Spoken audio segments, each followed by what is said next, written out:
مزید باخبر رہنے کے لیے FM 90 نیوز سبسکرائب کیجیے اور بیل آئیکن کو پریس کیجیے۔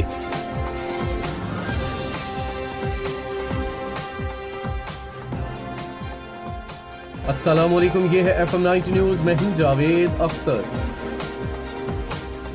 خوش آمدید 2023، امید کی نئی کرن کے ساتھ نئے سال کا پہلا سورج طلوع ہوا۔ فیصل آباد، کراچی، لاہور، اسلام آباد سمیت ملک بھر میں نئے سال کا والہانہ استقبال نئی امیدوں، امنگوں اور خوابوں کے ساتھ 2023 کا آغاز ہو گیا۔ شہریوں کا نئے سال کو خوش آمدید۔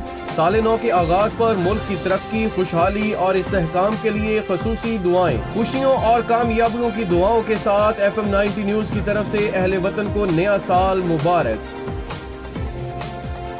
شہباز شریف کی قوم کو نئے سال کی مبارکباد، کہا اللہ تعالیٰ 2023 انسانیت کی فلاح و بہبود اور امن و خوشحالی کا باعث بنے۔ دعا ہے کہ نیا سال دہشت گردی، مہنگائی سے نجات کا سال ہو، عوام کی جان اور معاش کا تحفظ ہو۔ دعا ہے کہ 2023 مقبوضہ جموں کشمیر اور فلسطین کی آزادی کا سال ہو۔ آصف زرداری اور بلاول بھٹو کی قوم کو نئے سال کی مبارکباد۔ آصف زرداری نے کہا، نئے سال کی خوشی کے موقع پر اپنی دعاؤں میں سیلاب متاثرین کی بحالی اور مظلوم کشمیریوں کی آزادی کو یاد رکھا جائے گا۔ بلاول بھٹو نے کہا، امید کرتا ہوں کہ نیا سال قوم کے لیے خوشحالی لائے گا۔ سال نو کے آغاز پر مری میں سیاحوں کا جم غفیر۔ رات 12 بجتے ہی سیاحوں نے نئے سال کا جشن منایا اور خوب ہلا گلا کیا۔ سیاح برف باری سے بھی لطف اندوز ہوتے رہے۔ Army chief general Syed Asim Munir نے کہا، پاکستان انتہائی نازک موڑ سے گزر رہا ہے۔ معیشت اور دہشت گردی کے چیلنج سے نمٹنے کے لیے قومی اتفاق رائے کی ضرورت ہے۔ آرمی چیف کا نیول اکیڈمی کراچی میں پاسنگ آؤٹ تقریب سے خطاب۔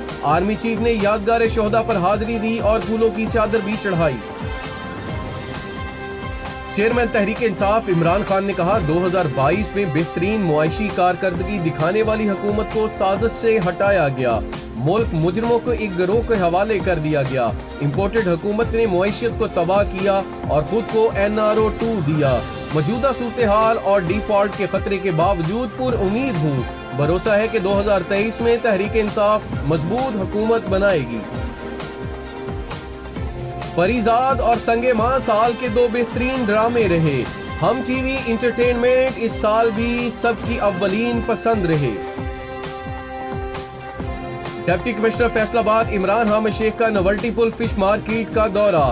صفائی کی ناقص صورتحال پر برہم۔ فیصل آباد ویسٹ مینجمنٹ کمپنی کو 3 شفٹوں میں صفائی ستھرائی کے لیے ہدایت جاری کی۔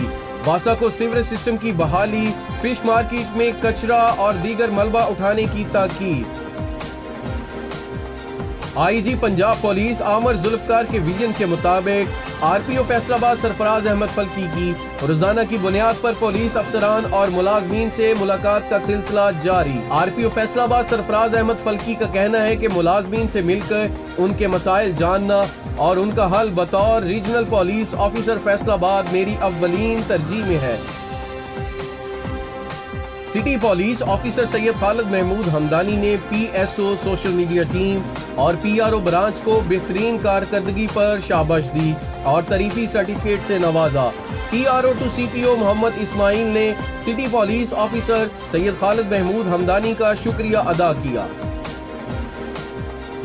MP حلقہ PP 117 مہر حامد رشید نے رادگے حلقہ کے لوگوں سے ملاقات کی اور نئے سال کی مبارکباد دی۔ اس موقع پر مہر حامد رشید نے اپنے خیالات کا اظہار کرتے ہوئے کہا، میری دعا ہے 2023 امن اور خوشحالی کا باعث بنے۔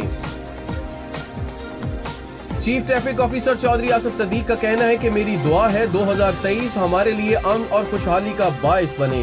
ان کا مزید کہنا ہے کہ والدین کو چاہیے اپنے کم عمر بچوں کو موٹر سائیکل چلانے کی ہرگز اجازت نہ دیں۔ موٹر سائیکل سوار ہیلمٹ کا استعمال یقینی بنائیں۔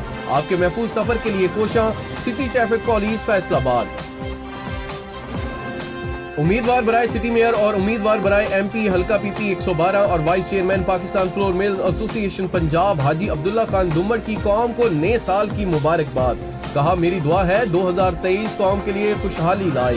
سال 2022 میں بہترین کارکردگی دکھانے والی حکومت کو سازش سے ہٹایا گیا، ملک چوروں کے حوالے کر دیا گیا، امپورٹڈ حکومت نے معیشت کو تباہ کر دیا، قوم ان سے تنگ آ چکے ہیں. مزید کہا کہ مجھے یقین ہے 2023 میں تحریک انصاف مضبوط حکومت بنائے گی. مزید باخبر رہنے کے لیے FM 19 نیوز سبسکرائب کیجیے اور بیل آئیکن کو پریس کیجیے.